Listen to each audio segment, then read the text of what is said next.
Hello hello, bienvenue sur Et si on avançait, le podcast qui te tire vers le haut. Je suis Marielle, experte en productivité et online business manager. Ma mission, aider les entrepreneurs et les porteurs de projets débordés à retrouver clarté, efficacité et sérénité dans leur chaos. Dans ce podcast, je marie conseils pratiques et introspection pour t'offrir des déclics, te guider vers une productivité authentique et te soutenir dans la quête de tes objectifs les plus fous. Alors installe-toi bien et bonne écoute!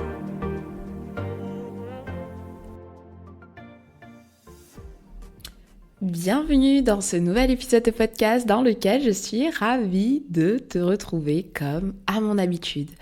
Alors, on est sur un épisode que je sais que tu vas kiffer parce que vous êtes toujours à me demander quelle application tu utilises, quel outil tu utilises, donne-moi des tips pour ceci, donne-moi des tips pour cela. Alors, vous le savez, moi je suis pas une fan d'astuces, Enfin, c'est pas que je suis pas fan, c'est que je crois foncièrement que c'est pas ce qui va révolutionner vraiment votre organisation et votre productivité.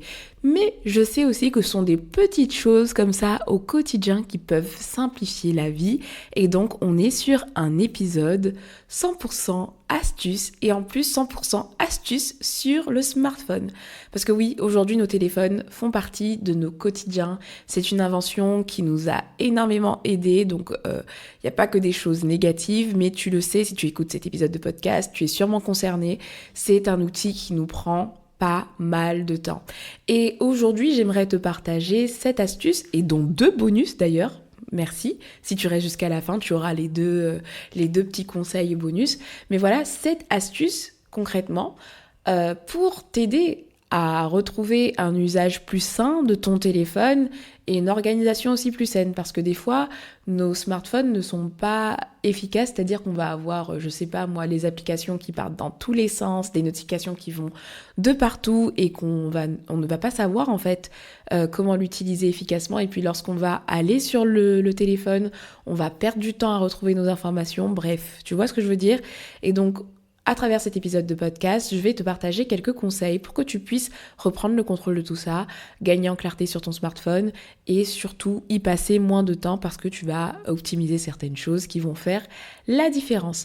Alors, pour cet épisode de podcast, je t'invite soit à prendre des notes ou soit à y revenir plus tard pour réécouter ce que je dis, mais sache que je t'ai mis quelques liens d'applications, d'outils que je mentionne dans cet épisode de podcast dans les notes si jamais tu veux pouvoir y revenir un peu plus tard quand tu seras dessus. Alors c'est parti, installe-toi bien, on commence par la première astuce qui n'en est pas vraiment une mais c'est surtout un conseil, c'est d'analyser l'usage actuel de ton téléphone. Est-ce que tu sais combien de temps tu passes sur ton téléphone? Est-ce que tu sais quelle est l'application que tu utilises le plus souvent? Est-ce que tu sais quelle application tu utilises le moins souvent, tu vois? Combien de fois tu tapes sur telle ou telle application? Donc tout ça, ce sont des données auxquelles tu as accès aujourd'hui à travers plusieurs choses. Sur iPhone, on appelle ça temps d'écran et sur Android, ça s'appelle bien-être numérique. Donc je te laisse retrouver ça. Et tu vas pouvoir analyser ton fonctionnement numérique et ça va te permettre de faire comme une auto-évaluation et de te situer. Est-ce qu'aujourd'hui tu estimes que, en voyant ces données-là, en voyant l'analyse qui est faite de ton usage numérique tous les jours, est-ce que c'est quelque chose qui reflète vraiment tes priorités? Est-ce que c'est normal que tu aies autant de temps à passer sur telle ou telle application, tu vois? Si ça n'est pas normal, qu'est-ce que tu pourrais faire pour améliorer tout ça? Qu'est-ce que tu as envie de changer? À quoi tu aimerais allouer le temps que tu perds sur certaines applications aujourd'hui, tu vois? Ce sont toutes ces réflexions que je t'invite à avoir et pour ça, donc tu vas te rendre sur ton temps d'écran et puis tu vas te poser ces questions, voilà, sur quelle app tu passes le plus de temps? Est-ce que c'est cohérent avec tes intentions? Et qu'est-ce que tu peux améliorer? Et cette analyse va être une première bonne étape pour pouvoir passer aux autres astuces et conseils que je vais te donner parce que du coup tu vas être beaucoup plus intentionnel parce que tu vas savoir quels sont tes points faibles par rapport à ton smartphone et c'est ce que tu vas chercher à rectifier à travers toutes les astuces que je vais pouvoir te partager dans cet épisode de podcast. Deuxième astuce, ça va être de supprimer les applications inutiles en te basant sur les critères que tu as établis lors de ton analyse et en te basant aussi sur le fait que tu as peut-être téléchargé des outils, des applications il y a un moment mais que tu ne les utilises pas, donc ça te prend de l'espace pour rien. Et quand tu vas chercher des applications, en plus ça va se mêler dans tout ça, donc ça ne sert à rien de les garder. Donc qu'est-ce que tu n'utilises pas au quotidien? Tout ce que tu n'utilises pas au quotidien ou que tu vas utiliser qu'une seule fois quand tu vas partir en vacances, etc. Du coup, tu vas venir tout simplement supprimer tout ça tout de suite de ton smartphone. Qu'est-ce que tu n'utilises pas, mais aussi qu'est-ce que tu ne veux plus utiliser, parce que je n'en ai pas parlé, mais si tu réalises que tu passes trop de temps sur une application, peut-être que l'une des décisions que tu vas prendre, c'est soit définitivement ou alors soit juste là, pour le moment, décider de ne plus utiliser cette application. C'est ce qui s'est passé pour moi, par exemple. J'ai supprimé l'application TikTok parce que je trouvais que le temps que je passais sur cette application ne reflétait pas mes priorités du tout et que ça me prenait beaucoup trop de temps pour l'usage que j'en faisais. Et donc, j'ai décidé de supprimer l'application. Alors, peut-être qu'après ton analyse, tu vas avoir aussi la décision de supprimer certaines applications pour peut-être soit ne plus les utiliser ou alors décider de les utiliser uniquement via le web. Il y a des applications comme Instagram, Facebook ou autres où tu peux très bien te connecter en passant via un outil de moteur de recherche comme Safari ou Google et te suffire complètement de ça sur ton smartphone en te disant que tu te connecteras uniquement via ça. Donc tu l'auras compris, la deuxième astuce c'est de supprimer pour gagner de la place et de la clarté mentale aussi, parce que quand tu iras sur ton téléphone, tu sais que tu n'auras que des applications que tu utilises au quotidien et pas ce qui te tire vers le bas ou que tu n'utilises pas. Troisième astuce, ça va être de ranger les applications restantes, parce que oui, fini d'avoir les applications complètement en désordre sur ton smartphone. Tu sais, en plus, quand tu viens de les télécharger, elles se rassemblent toutes à un seul endroit, etc. Et tu sais pas où les retrouver.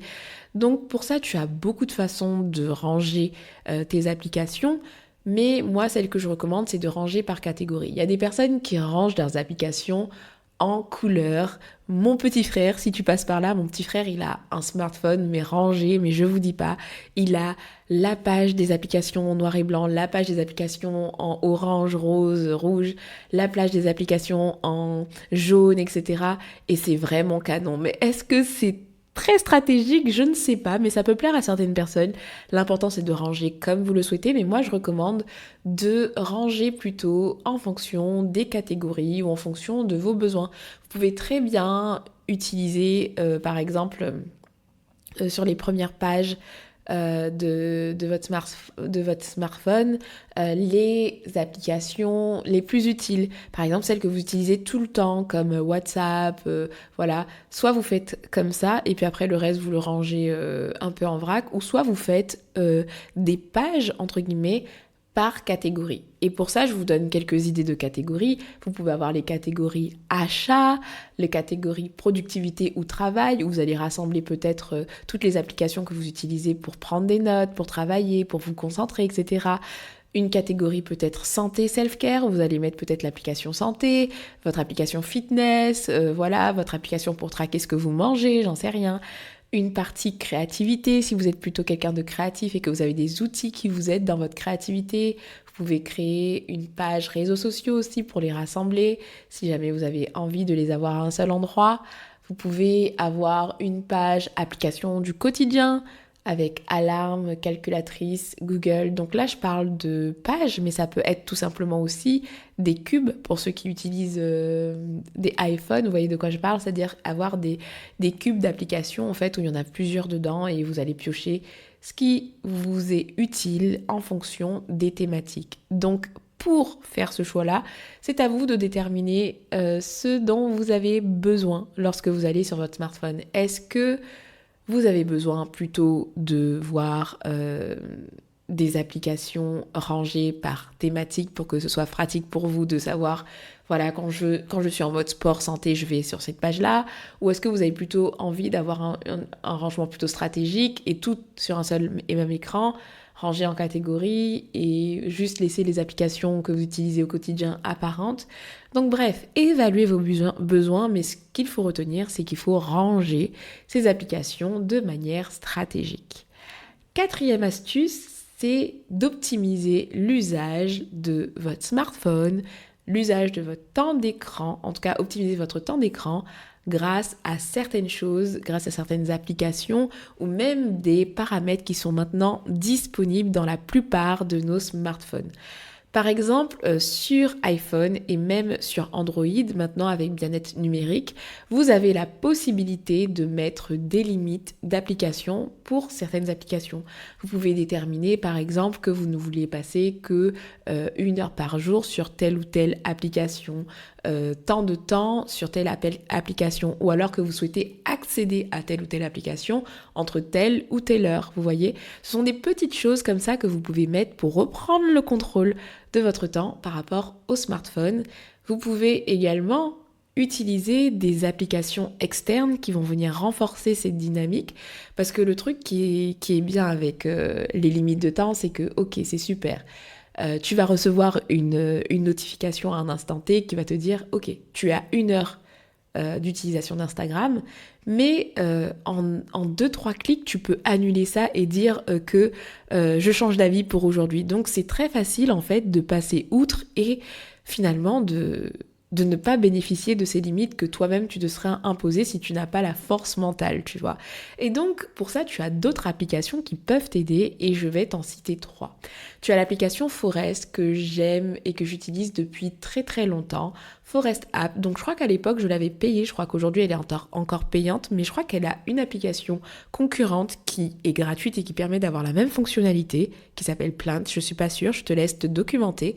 Mais l'application Forest te permet de planter des arbres, par exemple quand tu travailles, pour lâcher ton téléphone. Tu vas venir te concentrer, tu vas te dire que tu vas travailler sur la tâche X et que tu as besoin de te concentrer. Donc tu vas prendre l'application Forest, tu vas la lancer et tu vas planter un arbre pendant le nombre de minutes que tu auras déterminé.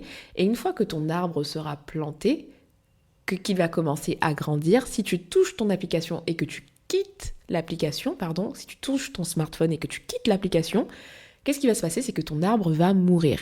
Et ça veut dire que tout au long de la journée, tu peux te créer un jardin et c'est une façon très ludique d'apprendre à lâcher ton smartphone, notamment quand tu travailles. Tu as une autre application qui est vraiment sympathique qui s'appelle Jomo, Joy of Missing Out. Je t'en ai parlé d'ailleurs dans l'épisode de podcast sur le FOMO, le Fear of Missing Out, si tu veux en savoir plus. Je t'ai pas parlé de l'application, mais en tout cas, je t'ai parlé de ça comme étant une alternative. Et la promesse de cette application, c'est carrément de te promettre de récupérer 2 heures par jour.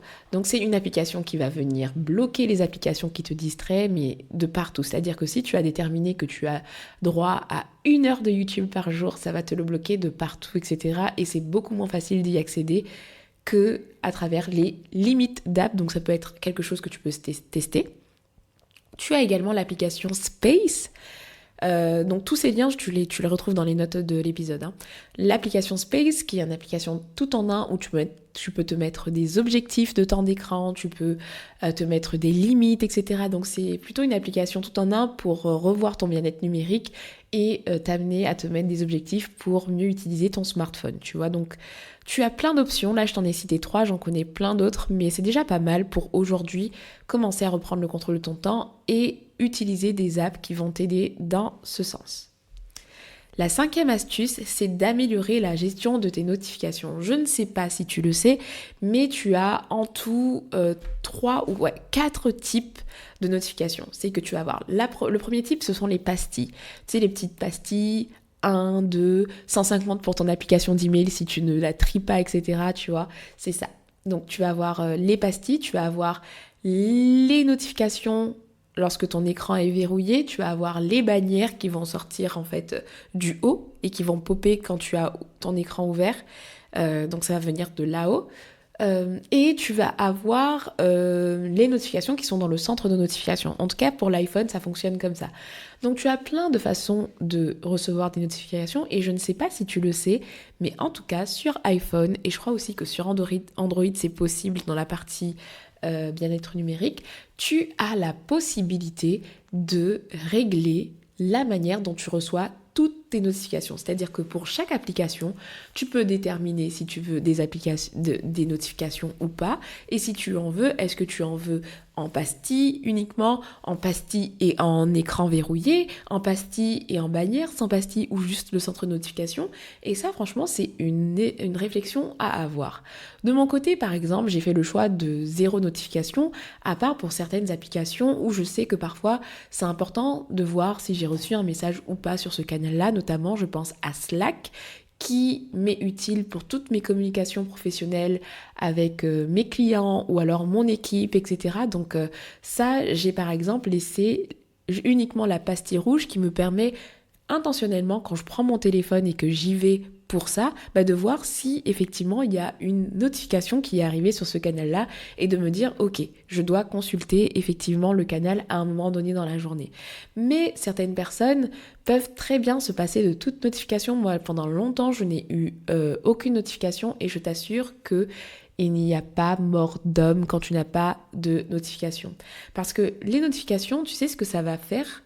C'est que je les vois comme ça, comme quelqu'un qui, pendant que tu es en train de faire quelque chose d'important pour toi, elles vont venir te tenir la manche, tu vois, en mode « Hey, regarde-moi! Hey, coucou, je suis là! Viens me consulter! Viens regarder la nouvelle notification Instagram que tu as eue! Tu as eu un like, tu as eu un commentaire, tu as eu un email! » Alors que ce n'est même pas le moment.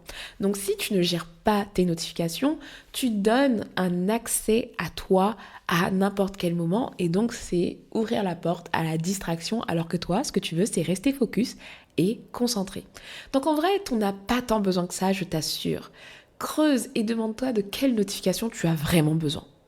Et vraiment, ça te demandera d'être honnête si tu veux de l'efficacité. De quelle notification tu as vraiment besoin aujourd'hui et garde le strict minimum. Moi, je te recommanderais de garder uniquement quelques pastilles, mais en vrai, tu peux t'en passer vraiment pour tout.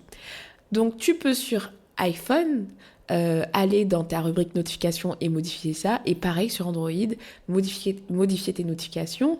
Et petite nouveauté sur iPhone, je ne savais même pas que ça existait, mais pendant que j'enregistrais cet épisode de podcast et que je le préparais, j'ai vu que sur iPhone maintenant, tu peux complètement décider de programmer à une heure précise, d'avoir le résumé de tes notifications à une heure précise. Alors ça, vraiment, ça peut être cool, notamment quand tu décides de ne plus avoir de notifications, mais que tu veux avoir comme un journal de tout ce qui s'est passé dans certaines applications qui sont importantes pour toi et à un instant où tu l'as prévu. Franchement, c'est chouette, je n'ai pas encore testé, mais je vais bientôt tester ça. N'hésite pas à explorer cette option si c'est quelque chose qui te parle. C'est également disponible dans la rubrique de gestion des notifications. 6e astuce, ça va être de créer des modes de concentration. Les modes de concentration, c'est comme avoir une stratégie, un mode, des paramétrages en fait qui vont être adaptés à chaque situation. Ça, c'est très pratique sur iPhone.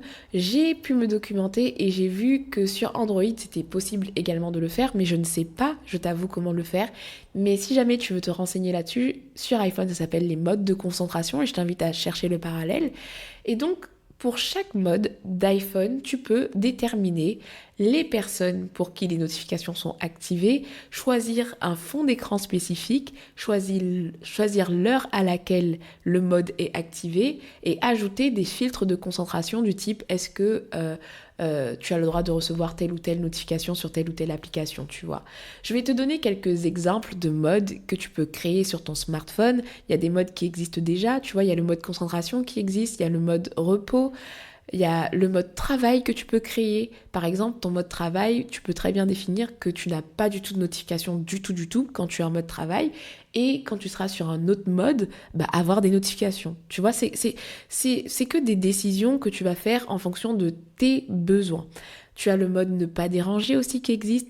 Tu peux créer même un mode enfant, tu peux créer un mode conduite, tu peux créer un mode vacances, un mode pour dormir. Bref, tu as plein de modes possible en fonction de tes besoins. Donc demande-toi quel mode tu as besoin. N'hésite pas à te documenter pour aller plus loin parce que je ne suis pas une experte iPhone, etc. Donc si tu veux aller plus loin, tape mode de concentration iPhone pour te documenter sur ce que tu pourrais faire et explorer. Mais tu vas tout simplement décider de paramétrer ces modes en fonction de tes besoins pour reprendre encore une fois le contrôle de ton smartphone parce que c'est toi qui en est le maître et la maîtresse, et ça suffit en fait d'avoir des smartphones qui nous mènent à la baguette. 7e astuce, c'est vraiment un petit plus, mais c'est le fait d'avoir des téléphones, des smartphones qui sont un peu plus beaux, un peu plus sympas et un peu plus pratiques. Et pour ça, ça va passer sur 2 choses. Premièrement, les fonds d'écran, parce que oui, avoir un fond d'écran inspirant, c'est super. Et d'ailleurs, dans les modes que je t'ai cités, tu peux avoir des fonds d'écran adaptés à chaque mode. Tu peux avoir un fond d'écran pour le mode travail, un fond d'écran pour le mode concentration, un fond d'écran pour le mode conduite, etc. Donc tu peux t'éclater. Alors, petite info, je ne sais pas si tu le savais, mais plus ton fond d'écran est sombre, donc par exemple si tu utilises un fond d'écran noir, plus tu économises ta batterie. Donc c'est une petite astuce que je te dépose ici, parce que ça peut être utile si tu sais que ta batterie se décharge très très vite. Avoir un fond d'écran noir, ça permet d'économiser la batterie. Mais si tu veux un peu plus de fantaisie, un peu plus de choses sympas, tu as l'application Unsplash, je t'ai mis le lien dans les notes, qui te permet des fonds d'écran sympathiques à avoir sur ton smartphone. Tu peux taper tout simplement comme mot-clé Fun Wallpaper et tu vas trouver des trucs vraiment sympas en 4K, en HD et tout. C'est vraiment beau. Et tu peux également mettre des trucs plus personnels comme les photos de ton chien, ton chat, ton bébé, voilà, c'est toi qui choisis. Moi, je suis plutôt de la team fond d'écran très minimaliste, je suis pas trop dans des touches personnelles, mais tu peux aussi, j'y pensais, mettre, si tu le souhaites aussi, ton vision board en format fond d'écran smartphone, c'est aussi possible.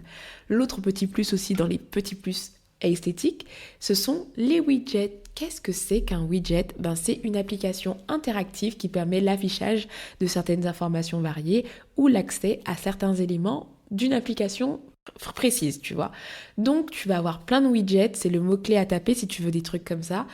Et par exemple, moi j'en identifie 2 types, c'est que tu vas avoir les widgets qui vont te permettre d'avoir des raccourcis d'applications que tu utilises. Par exemple, moi j'ai un widget avec mes favoris, mes pages favorites sur Notion, donc ça me permet d'y accéder très rapidement, tu vois, j'ai pas à aller dans l'application puis à chercher mes favoris, j'ai vraiment un widget qui me montre mes favoris Notion. Tu peux avoir un widget qui te fait, par exemple, qui te met tous tes rappels du jour, pour l'application rappel. Tu peux avoir un widget qui est rattaché à tes applications d'habitude, tu vois, un widget qui te montre la météo. En gros, ce sont des choses qui vont te permettre de voir des informations plus rapidement et ça, tu vas en avoir en fonction de toutes tes applications. Donc c'est à toi d'explorer, mais sache que ça existe et que ça peut t'aider. Et tu as également des widgets qui sont un peu plus sympathiques, qui sont là pour faire les choses, vraiment, c'est juste pour rendre les choses jolies. Tu peux avoir des widgets de citations, tu as des widgets où tu peux mettre des versets, tu peux avoir des widgets où tu peux afficher l'heure de façon plus sympathique, vraiment. Il existe des widgets pour tout, absolument tout. Donc je te laisse explorer, mais ça peut être un petit plus si ton smartphone il est sympa. Ça peut être un peu superflu, mais vraiment ça peut jouer d'avoir un smartphone qui est beau à utiliser, donc n'hésite pas si ça te fait plaisir. Nous voici maintenant aux 2 petits tips bonus, parce que c'est pas forcément lié à l'efficacité du smartphone et au côté distraction, mais je voulais t'en parler parce que quand on a un smartphone, ce sont 2 choses qui me semblent essentielles. Le premier conseil bonus, c'est attention à ta sauvegarde. Depuis quand ton téléphone n'a pas été sauvegardé ? Parce que oui, le jour où tu te fais voler ton téléphone ou le jour où pour une raison X ou Y, tu dois réinitialiser ton smartphone, franchement, crois-moi, tu es bien heureux d'avoir une sauvegarde. Donc je sais pas où tu en es, mais vérifie. Vérifie que tes données sont sauvegardées quelque part, soit sur un cloud, j'en sais rien, mais vérifie. Moi, tu vois, depuis que je suis maman, j'ai pas mal de photos de mon fils, etc.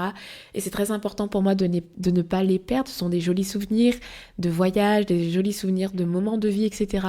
Et donc, je veux surtout pas perdre ça. Donc, faire très très attention à la sauvegarde. De mon côté, moi, j'ai une sauvegarde qui est programmée assez automatiquement. Et puis, mon téléphone est directement synchronisé avec le cloud et je paye un abonnement cloud pour avoir plus d'espace de stockage. Tu vois, c'est ce que je fais. Et le deuxième conseil bonus par rapport à cet épisode de podcast, c'est de prendre l'habitude de justement trier tes photos. Parce que je ne sais pas si tu es comme moi, mais moi je me suis retrouvée avec plus de 10 000 photos parce que j'ai énormément de gigas sur mon smartphone. Mais il y a plein de photos qui sont inutiles, etc. Alors petite astuce, sache que tu as sur iPhone la possibilité de supprimer tous les doublons que tu peux avoir sur ton téléphone. Donc je te laisse chercher peut-être sur internet pour voir comment le faire, parce que là tout de suite je peux pas te donner l'astuce, mais tu as moyen en fait d'aller dans une option de tes photos et voir tous les doublons pour les supprimer. Ça permet de déjà supprimer tout ce qui est en double, les photos floues aussi je crois, et tu as la possibilité aussi de télécharger des applications qui te permettent de swiper et de supprimer. Mais bon, il s'avère que la plupart d'entre elles sont payantes et que moi j'ai arrêté de faire ça, et donc tout ce que je peux te dire c'est de te mettre un rappel régulier pour trier tes photos, soit tous les mois, soit toutes les semaines, ça dépend la fréquence à laquelle tu fais des photos, mais franchement fais le point et supprime tout ce qui est inutile. Moi tu sais, je crée du contenu, donc je vais créer des reels, je vais créer des stories, et des fois franchement mon application photo est une catastrophe. Alors c'est pas grave en soi, parce que c'est pas forcément ce qu'il y a de prioritaire, mais vraiment quand tu veux retrouver des photos ou quand tu veux faire le tri sur ce qui est utile, pas utile, ben franchement c'est pas top. Donc mon conseil c'est que tu te mettes des points réguliers pour trier tes photos, et le deuxième conseil aussi par rapport à ça, c'est d'avoir tout simplement des dossiers aussi par thématique, des dossiers pour tes photos. J'ai des dossiers maintenant pour mes stories, des dossiers pour mes reels, et ça me permet dans tout ce brouhaha, parce que du coup j'ai accumulé pas mal de photos que je n'ai pas triées, bah au moins dès que c'est quelque chose d'important que je sais que je vais utiliser pour quelque chose, une dimension de mon business, que ce soit des avis clients, des commentaires, etc., bah je les range directement dans le dossier concerné, comme ça je sais que je peux les trouver assez rapidement. Et voilà ce que j'avais envie de te partager pour cet épisode de podcast. J'espère que ces conseils t'ont plu. Si tu veux quelques liens que j'ai mentionnés, n'hésite pas à consulter les notes de l'épisode. Et puis comme d'habitude, à me faire savoir si l'épisode t'a plu. Si tu penses que quelqu'un a besoin de reprendre le contrôle de son smartphone, a besoin de le ranger, n'hésite pas à partager l'épisode à quelqu'un qui a besoin de quelques tips et d'avoir des pistes en fait pour simplifier l'usage de son smartphone et puis le rendre moins distrayant. Et voilà, n'hésite pas à laisser une note au podcast si c'est pas encore fait. Et puis d'ici là, vraiment prends bien soin de toi. Et puis je te donne rendez-vous à un prochain épisode. Ciao ciao.